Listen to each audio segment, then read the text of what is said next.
Pernah nggak sih nonton pertunjukan teater anak-anak terus kita dibikin terpukau?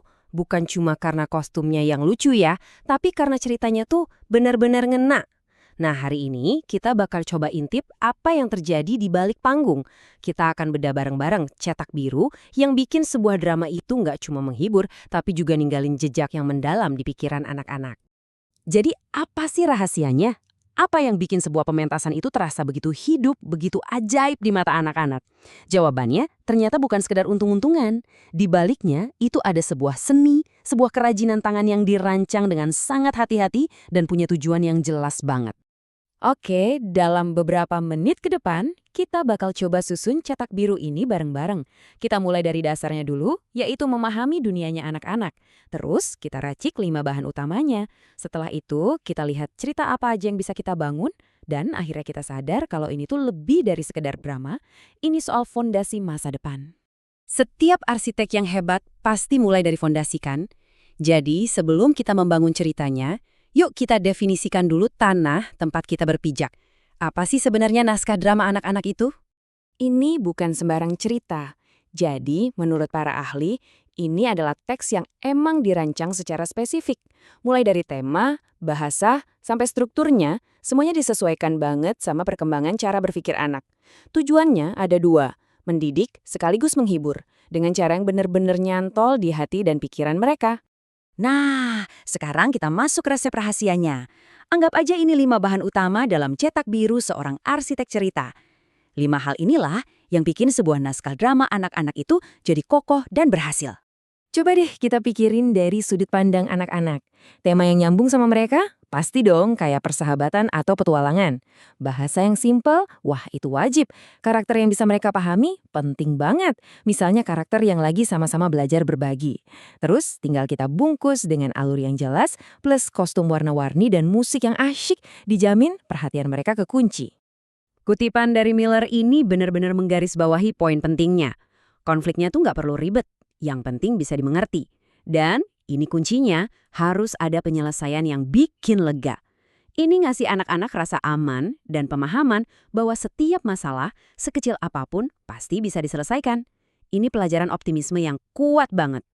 Oke, cetak birunya udah di tangan, 5 bahan dasarnya juga udah ada. Sekarang kita lihat yuk, bangunan seperti apa yang bisa kita ciptakan dari situ. Setidaknya ada 4 jenis cerita yang bisa kita buat, dan masing-masing punya fungsinya sendiri-sendiri. Kita bisa pilih nih, mau mendidik lewat cerita tentang kerja sama tim, atau mau bikin imajinasi mereka terbang liar dengan perjalanan ke negeri peri. Butuh ketawa?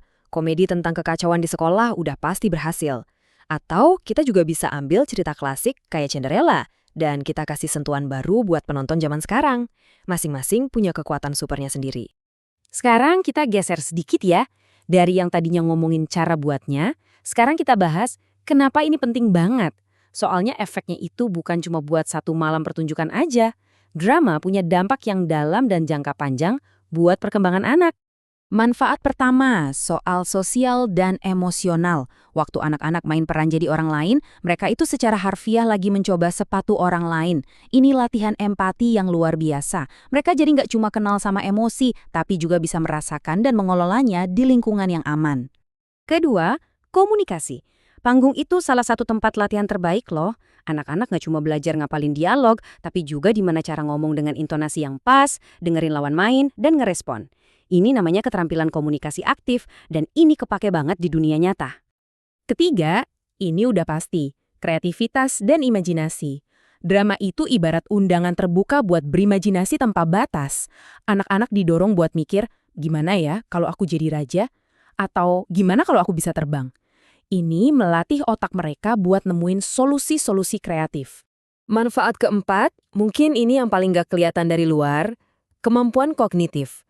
Coba deh, menghafal dialog, ngikutin alur cerita dari awal sampai akhir, ingat arahan sutradara, itu semua adalah senam otak yang intens.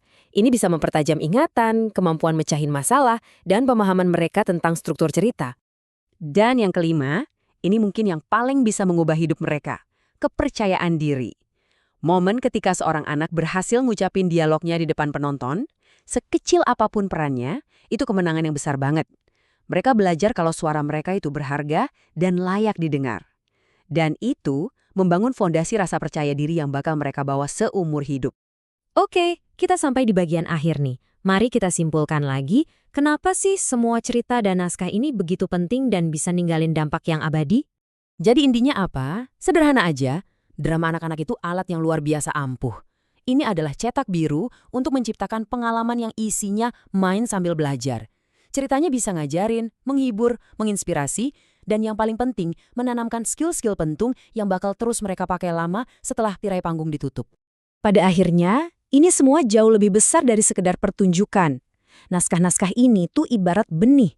Benih pengalaman, pembelajaran, dan pertumbuhan yang akan membentuk cara anak-anak melihat dunia, dan yang lebih penting lagi, cara mereka melihat diri mereka sendiri. Jadi, saya mau tinggalin satu pertanyaan ini untuk kita renungkan bersama. Dengan semua kekuatan yang dimiliki drama, kira-kira cerita seperti apa sih yang paling dibutuhkan oleh generasi penerus kita saat ini? Terima kasih sudah menyimak.